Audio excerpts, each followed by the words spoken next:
Hello student, एक बार फिर से आपका स्वागत है हमारे यूट्यूब प्लेटफॉर्म पे और मेरा नाम है अंकित तिवारी। आज हम बात करने वाले हैं कंट्रोल एंड कोऑर्डिनेशन नाम के चैप्टर के बारे में, जो कि क्लास 10th के बायोलॉजी का सेकेंड चैप्टर है।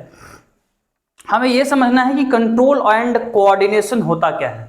तो मेरे प्यारे बच्चों, अगर हम कंट्रोल एंड कोऑर्डिनेशन को समझना चाहते हैं तो बहुत सिंपल सा तरीका है। मान लीजिए कोई कार वाला है जो कि कार चला रहा है, तो वो दोनों हाथ से और दोनों पैरों का सहारा लेकर के कार चलाता है। एक हाथ से हैंडल पकड़ता है, दूसरे हाथ से जो है वो गियर पकड़ता है, और फिर उसके बाद पैर से जो है एक एक्सीलरेटर और दूसरे पे उसको क्लच पे पैर रखता है और उस तरह से गाड़ी चलती है।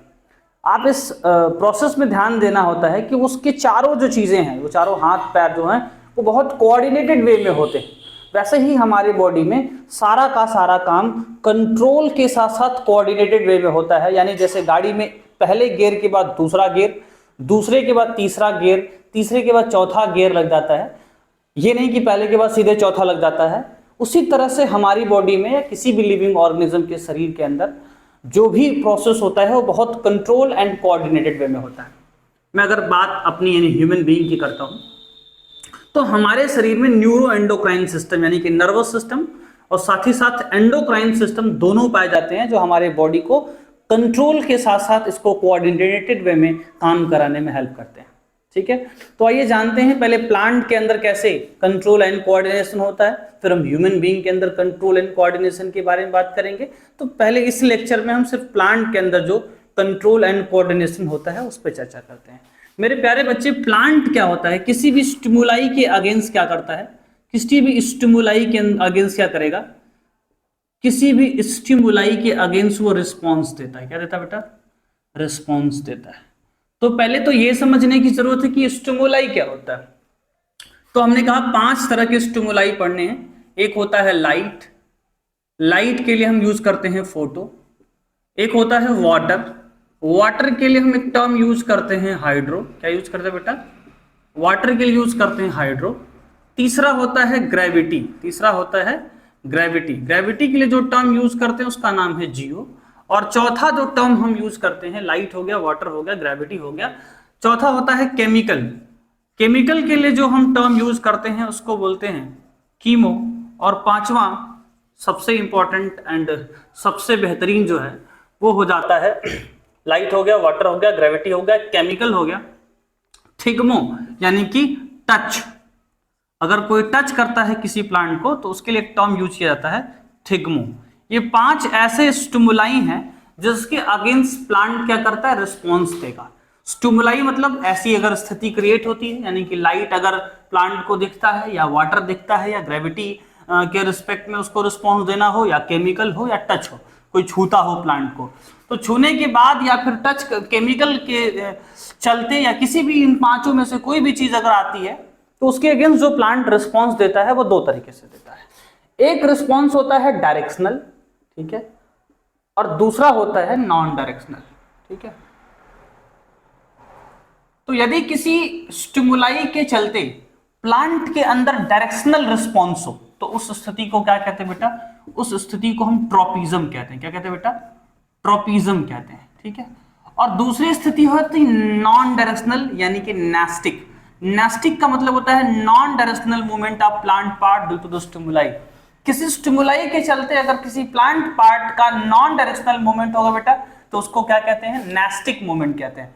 और अगर मैं बात करता हूं डायरेक्शनली, अगर इन 5 में से किसी भी एक स्टिमुलाई के चलते प्लांट का किसी पार्ट का डायरेक्शनल मूवमेंट होता है तो उसको हम क्या कहते हैं?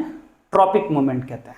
ठीक है, थोड़ा समझने की कोशिश करते हैं। जैसे लाइट है तो लाइट ऊपर, इधर ये लाइट है, दिख रहा है, ये लाइट जल रही है, तो और स्टेम अगर मैं यहाँ पेड़ लगाऊं, मैं खुद ही मान लो मेरे गर्दन पेड़ का अगर एक टिप है तो अब ये ऊपर की तरफ ग्रो करेगा। ठीक है, तो वैसे ही हमारा जो ये गर्दन है या किसी प्लांट का मान लीजिए टिप है तो वो किधर मूव कर रहा है? उस लाइट की तरफ मूव कर रहा है, तो उसको बोलेंगे पॉजिटिव फोटोट्रॉपिक। क्या बोलेंगे? Positive phototropic. Actually tropic movement 2 तरह का होता है, एक होता है पॉजिटिव और एक होता है नेगेटिव। यानी डायरेक्शनल तो होगा लेकिन 2 स्थितियां बनेगी। डायरेक्शनल का मतलब होता है या तो उसकी दिशा में जाए या तो उसके अपोजिट जाए। जैसे मैं किसी को बुलाता हूं, या तो मेरी तरफ आएगा, डर के भाग जाएगा, 2 ही स्थिति होगी। ऐसा तो नहीं कि मेरे बुलाते डांस करने लग गया, ऐसा नहीं होता है।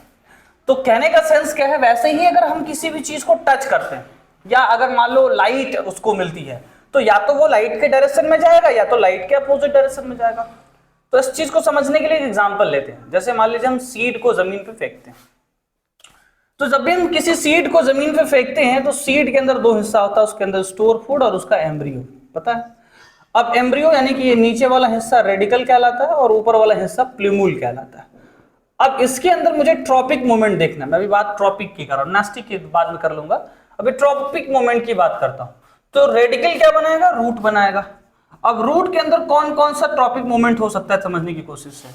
क्या रूट नीचे की तरफ जाता है, रूट नीचे की तरफ जाता है, और ग्रेविटी भी क्या है, नीचे ही जाती। तो ग्रेविटी भी नीचे जा रही है और रूट भी नीचे जा रहा है, इसलिए रूट का डेवलपमेंट पॉजिटिव जियोट्रॉपिक हो गया, ठीक है।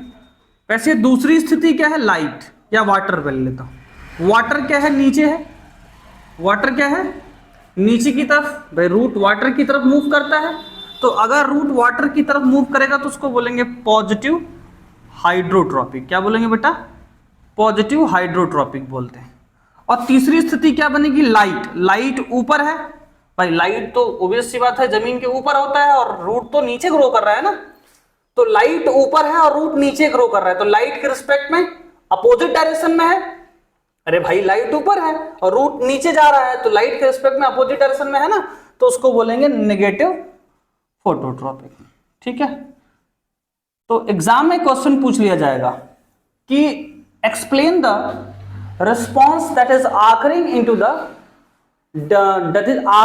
the plumule and radicle when the seed is start to germinating। तो सीड अगर जर्मिनेट करता है तो उस दौरान किसी प्लांट के पार्ट में किस तरह से रिस्पॉन्स होता है किसी स्टिमुलाई के अगेंस्ट, वो मुझे ऑब्जर्व करना है। तो अभी कहा कि जैसे रूट है तो रूट ग्रेविटी की तरफ जा रहा है तो पॉजिटिव जियोट्रॉपिक, वाटर की तरफ रूट का डेवलपमेंट होता है तो पॉजिटिव हाइड्रोट्रॉपिक, और लाइट ऊपर है और ग्रेविटी नीचे लग रही तो नेगेटिव फोटोट्रॉपिक हो गया, ठीक है।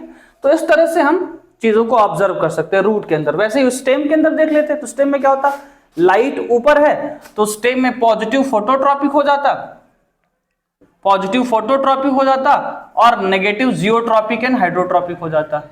नेगेटिव जियोट्रॉपिक ऑब्वियस सी बात है, पानी नीचे होता है और स्टेम ऊपर जाता है तो नेगेटिव जो है हाइड्रोट्रॉपिक भी हो जाता है। तो इस तरह से हम देख सकते हैं कि अगर किसी सीड को हम जमीन पे फेंकते हैं तो वो किस किस तरह का किसी स्टिमुलाई के अगेंस्ट रिस्पांस दे रहा है, ठीक है। तो इस तरह के मोमेंट को ट्रॉपिक मोमेंट कहते हैं। एक और एग्जांपल हम दिखाते हैं आपको। जैसे अगर आप फीमेल रिप्रोडक्टिव पार्ट पढ़ेंगे फ्लावर का, तो उसके अंदर तीन हिस्सा होता है, ओवरी, स्टाइल और स्टिग्मा। इसके ऊपर पोलन ग्रेन लैंड करता है, और जब इसके ऊपर पोलन ग्रेन लैंड करता है तो अल्टीमेटली वो पोलन ट्यूब बनाता है। लेकिन पोलन ट्यूब नीचे ही क्यों जाता है, कहीं भी जा सकता था। तो पोलन ट्यूब नीचे इसलिए जाता है क्योंकि ये जो ओवरी है ना, ओवरी के पास पाया जाता है ओब्यूल, और ओब्यूल में से एक स्पेसिफिक केमिकल निकलते हैं, boron and calcium. Filiform apparatus जो होता है एम्ब्रियो सैक के अंदर, ओब्यूल के अंदर, तो वहां से बोरोन एंड कैल्शियम नाम का एक केमिकल निकलता है, जिसके चलते क्या होता है, इस जो हमारा पोलन ट्यूब है वो ओब्यूल की तरफ केमिकल स्टिमुलाई के चलते डेवलप्ड हो रहा होता है, केमिकल स्टिमुलाई के चलते उसकी तरफ जा रहा जाता है। इसलिए इसको क्या बोलते हैं, इसको बोलते हैं कीमोट्रॉपिक मूवमेंट। क्या बोलेंगे बेटा, कीमोट्रॉपिक मूवमेंट। तो कीमोट्रॉपिक का भी एग्जांपल मिल गया। वैसे थिग्मोट्रॉपिक में क्या होता है, अगर किसी प्लांट पार्ट को टच करते हैं और आपकी ही दिशा में वो मूव करने लगे, या किसी स्पेसिफिक दिशा में स्पेसिफिक डायरेक्शन में मूव करने लगे, तो उसको क्या बोलते हैं, उसको बोलते हैं पॉजिटिव, या उसको बोल देते हैं थिग्मोट्रॉपिक मूवमेंट, ठीक है। तो ये पांच चीजें हो गई ट्रॉपिक में। दूसरी क्या है, अगर ट्रॉपिक की बात हो गई तो फिर दूसरी क्या करनी है, नेस्टिक की बात करनी है। नेस्टिक में क्या होता है, थोड़ा समझिएगा। नेस्टिक में बोला non directional movement of plant part. तो सबसे इंपॉर्टेंट जो है वो हमको जो पढ़ना है वो है थिग्मोनास्टिक, यानी टच के चलते। किसके चलते, टच के चलते। अगर किसी प्लांट को हम टच करते हैं तो उसको बोलते हैं थिग्मो। क्या बोलेंगे बेटा, थिग्मो। तो यदि किसी प्लांट को टच करते हैं तो उसके अंदर क्या होता है, नॉन डायरेक्शनल मूवमेंट होता है टच करने के चलते। जैसे एग्जांपल के तौर पे हमारे पास है touch me not plant, touch me not plant यानी कि छुई मुई।